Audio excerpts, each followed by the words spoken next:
Credit cards can actually save you money, free flights, cash back on groceries, extra protection when something you bought breaks.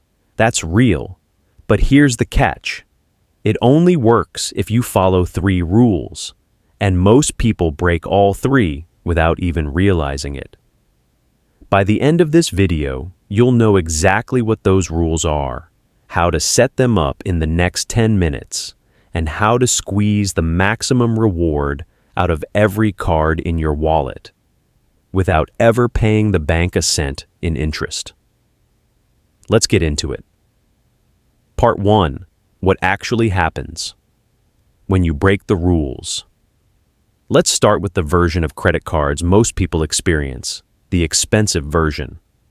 Say you have a credit card balance of $2,000. Your card charges a pretty typical interest rate, 24% APR.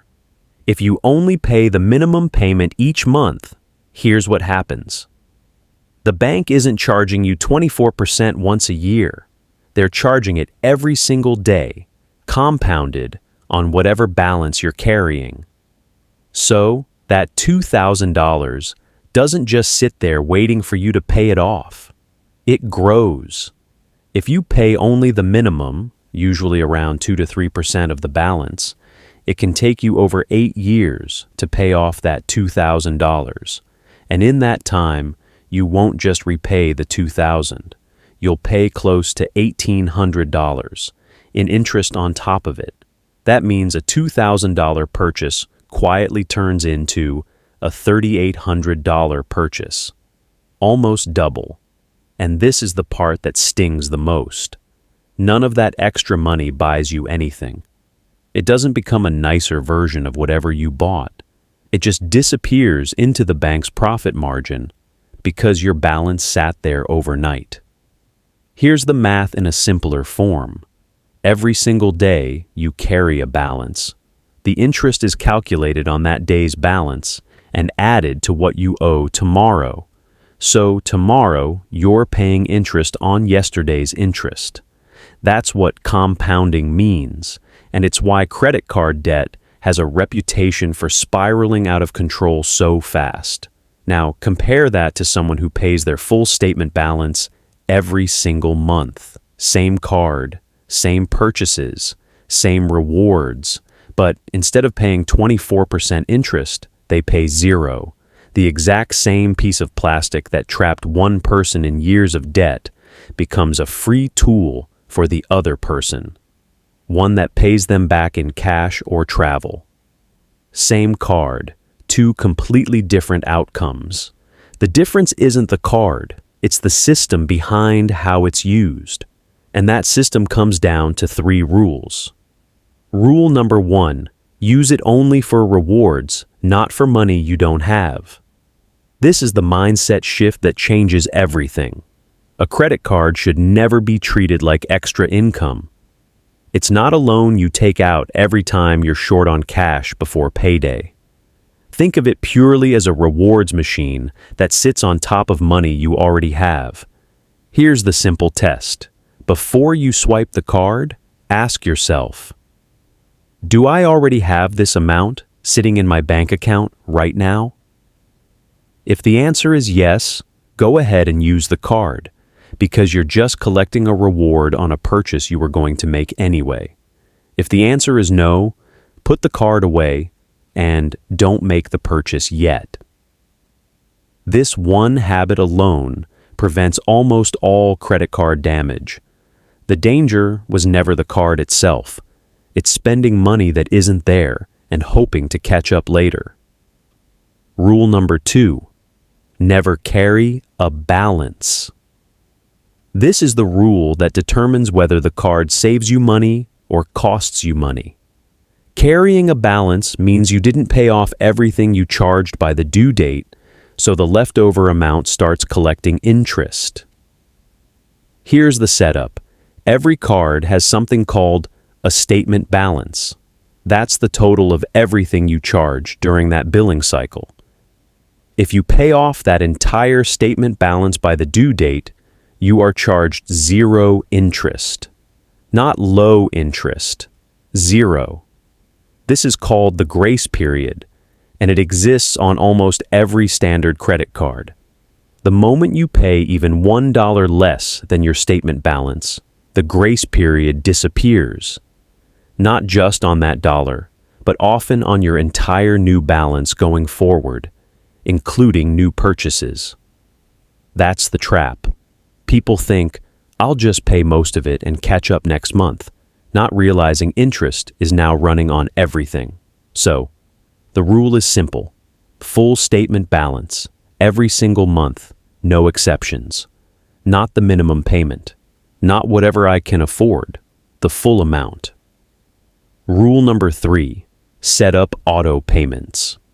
This rule exists because rules 1 and 2 only work if you actually remember to do them and life gets busy. Autopay removes human error from the equation completely. Let's set this up together right now, step by step, the same way you'd do it on your own banking app. Step 1. Open your credit card app or log into your card's website. Step 2. Find the section usually labeled Payments or Autopay Settings. Step 3. When it asks how much to pay automatically, you'll usually see a few options: minimum payment, a fixed amount, or full statement balance. Choose full statement balance. This is the single most important click in this entire video because it locks in rule number 2 automatically every month without you having to think about it. Step 4. Set the payment date a few days before the actual due date. This gives you a buffer in case a payment takes a day or two to process, so you're never late by accident.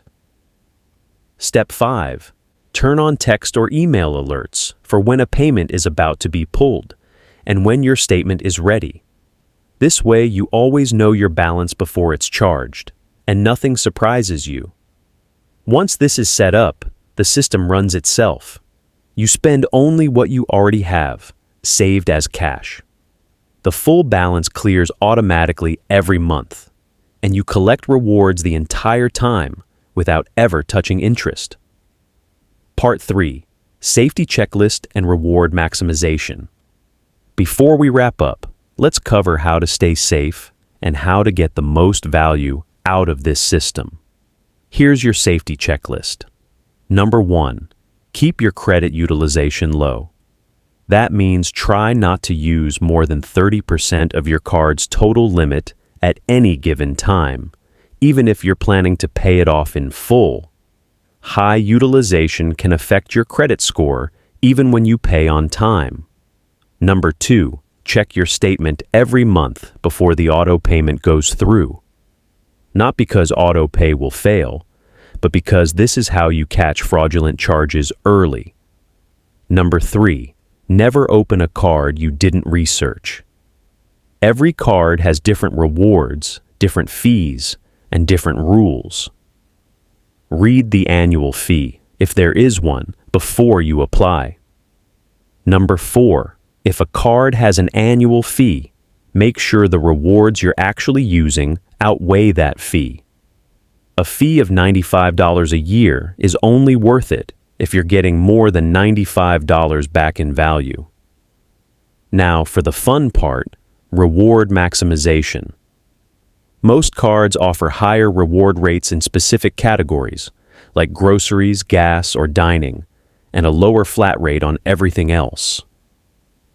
The smart play is matching your everyday spending to whichever card gives the highest reward in that category. For example, if one card gives you 4% back on groceries and another gives you 1% on everything, you use the grocery card at the grocery store and your flat rate card for the rest. Some people take this further and hold 2 or 3 cards specifically to cover different categories. One for groceries, one for gas, one for everything else. This is called reward stacking, and when it's combined with rules 1 and 2, it turns your regular monthly spending, the spending you were doing anyway, into consistent cashback or travel points, completely free. The key phrase there is spending you were doing anyway. This entire system is not about spending more to get more rewards. It's about routing money you were already going to spend through the right tool, so you get something back for it. So let's bring it all together. Rule 1. Only use the card for money you already have. Rule 2. Never carry a balance. Pay the full statement every month. Rule 3. Automate it so the system runs without relying on your memory. Do those 3 things, and the exact same card that traps some people in years of debt becomes a completely free tool that pays you back every single month. If this helped you see credit cards differently, subscribe for more videos that break down exactly how money actually works. No jargon, just the real math. See you in the next one.